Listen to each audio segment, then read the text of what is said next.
Subscribe करें और देखें हर मंडे एक हिला देने वाली horror story. Bell icon press करना ना भूलें।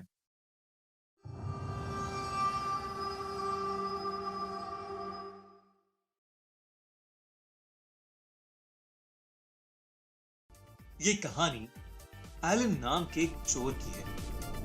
वो अपने दोनों पार्टनर्स के साथ लोगों के घर लूटा करता था। कई दिनों से उसकी निगाह एक घर पर थी। उस घर में एक केयर टेकर के अलावा कभी कोई आता जाता नहीं था।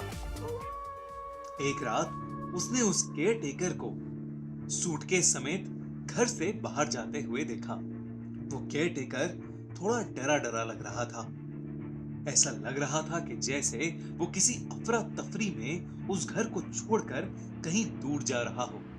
एलन के पास उस घर को लूटने का एक परफेक्ट मौका था, लेकिन उसके पार्टनर्स उस रात शहर से काफी दूर थे। एलन ने सोचा क्यों ना वो अकेला ही उस घर में चोरी छुपे घुस जाए।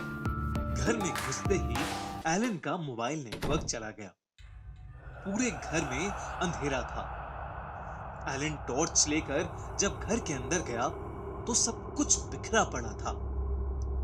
और तो और उस घर में एक अजीब सी बू थी, जैसे कोई चीज सालों से सड़ रही हो। एलन उस बू को बर्दाश्त नहीं कर पा रहा था। वो जल्दी जल्दी अपने बैग में उस घर की कीमती चीजें भरने लगा। तभी हवा से उस घर के बेडरूम का दरवाजा खुल गया। बेडरूम के अंदर से कुछ लोगों की आवाजें आ रही थी। एलन एक सेकंड के लिए डर गया, लेकिन जब उसने बेडरूम में घुसकर देखा तो वहां कोई नहीं था। वो आवाजें बेडरूम के टीवी से आ रही थी, जिसे शायद वो केयर टेकर ऑन ही छोड़ गया था। उसके बाद एलन बेडरूम में छानबीन करने लगा। उसे अलमारी में रखी एक तिजोरी मिली, जिसे तोड़कर वो उसके अंदर के सारे पैसे और ज्वेलरी निकालने लगा। वो पैसे निकाल ही रहा था कि उसने सीढ़ियों से किसी के ऊपर आने की आवाज सुनी। इस बार एलन बुरी तरह घबरा गया। उसने जल्दी से वो अलमारी बंद की और बेड के नीचे जाकर छिप गया। कुछ देर में वो कदमों की आवाज तो बंद हो गई, लेकिन वो बू और स्ट्रॉन्ग हो गई। एलन बेड के नीचे से देख रहा था। उसे कमरे में कोई भी आता हुआ नहीं दिखा। उसे लगा कि वो कदमों की आवाज शायद उसका वहम हो, लेकिन वो जैसे ही बेड के नीचे से निकला, उसके पैरों तले जमीन खिसक गई। उसने जो देखा वो देखकर डर के मारे चिल्ला उठा और उस कमरे से बाहर भागा। उस कमरे में जिस बेड के नीचे एलन छुपा था, उसके ठीक ऊपर पंखे से एक औरत की लाश हवा में लटकी हुई थी। उसने अपना सामान से भरा बैग वहीं छोड़ दिया और सीधा दरवाजे की तरफ भागा, लेकिन वो दरवाजा जाम हो चुका था। इनफैक्ट घर का कोई भी दरवाजा खुल नहीं रहा था। तभी उसे फिर से कदमों की आवाज सुनाई देने लगी। एलन पसीने पसीने हो चुका था। वो घर से बाहर निकलने की बहुत कोशिश कर रहा था, लेकिन ना तो कोई खिड़की टूट रही थी और ना ही वो घर के किसी भी दरवाजे से बाहर निकल पा रहा था। वो उस घर के अंदर उस लाश के साथ कैद हो गया था।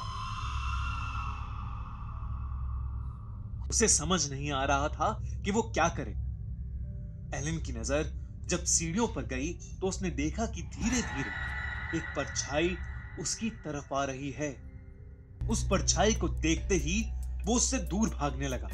भागते भागते वो एक दरवाजे से जा टकराया, जो उसके टकराते ही खुल गया। एलन उस परछाई से इतना डरा हुआ था कि वो सीधा उस दरवाजे के अंदर चला गया।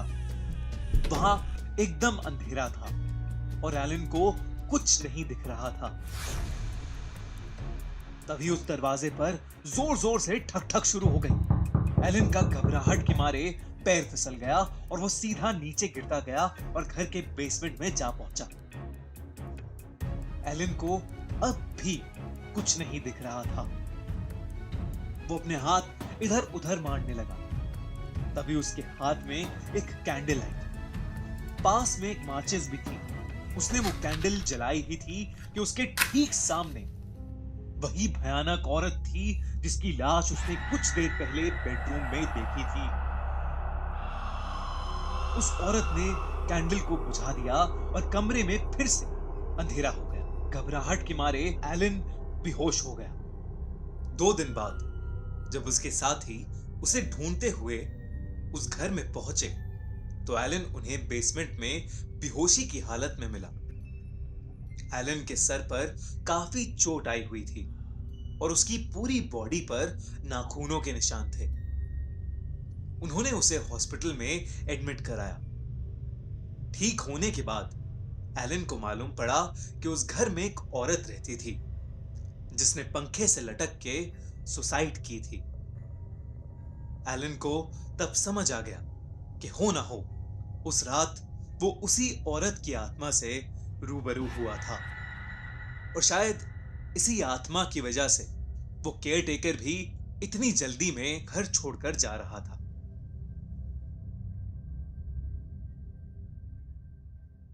अगर आपको ये कहानी अच्छी लगी तो हमारा चैनल खूनी मंडे अभी सब्सक्राइब करिए और देखते रहिए हर हफ्ते एक हिला देने वाली हॉरर स्टोरी।